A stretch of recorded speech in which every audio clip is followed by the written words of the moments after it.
what is the current automotive industry, what is changing, and where does India look towards this. First of all, let's understand that the whole movement towards clean energy, sustainable life, sustainable products is here to stay. So obviously, you have to start looking at automotive industry that has zero tailpipe emissions. Whether it comes out of IC engines, whether it comes out of electric, whether it comes out of hydrogen, or tomorrow there may be some new materials that will come out. I think the rapid induction of artificial intelligence and all the technologies associated with artificial intelligence is going to change the very world that we live in. It's going to change the way we think technically. It's also going to change how we find solutions to technical problems and how fast we find solutions to technical problems. Yeah, for more than 100 years, we have run with IC engines. Before there were steam engines, but still an automobile has generally 4 wheels, and it goes from point A to point B. And when that changes, and instead of 4 wheels, it's going to start moving in the air, then we can say the automotive industry has really changed. But right now, I think all it's changing is the mode of propulsion. India is in a very favorable position in relation to that, because when you look at electric vehicles, I mean, that is the flavor of the day. Everybody talks about electric vehicles. Everybody thinks that in the automotive world, electric vehicles or vehicles with hydrogen are the solution for the future. But when you talk about alternate energy, India is extremely well placed, because in the next 25 years, India is going to require 3 times more energy capacity than what it has today. 3 times more.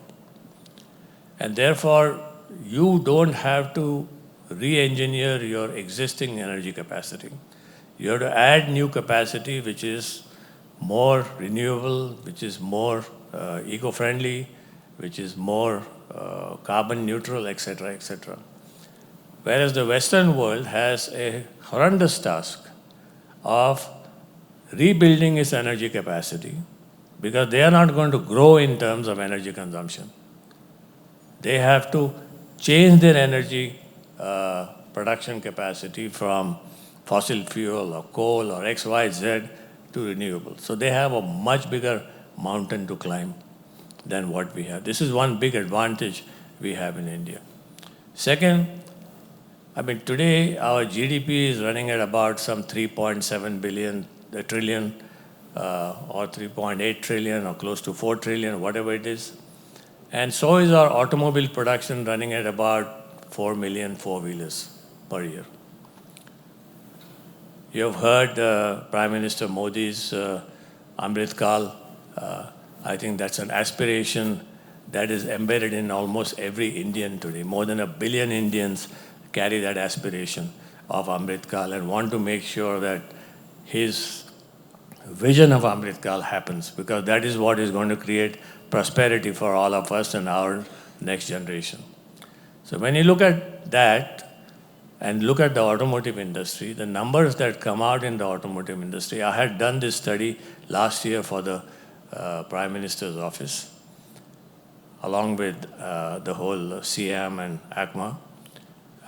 We are looking at India's automobile production in 2047, which is India at 100, at roughly somewhere between 25 to 29 million vehicles. And it corresponds to the kind of aspirations that are being talked about by everybody in terms of where our GDP will be. So you have 2 things going for you. One, you have the ability to bring in new energy sources, and you have a very large growing automotive market. I mean, you're looking at a market going from 4 to 25 or 30, or let's say even 25. That's 6x of where it is today in 25 years. In 75 years, we went from 0 to 4, and in 25 years, we have to go from 4 to 25, 27, or something like that. So that's the kind of growth growth ambitions we have. Now, where are the problems? We kept a target of achieving 20 gigawatts of renewable energy by 26. Join the conversation at Fair Observer and subscribe to our YouTube channel.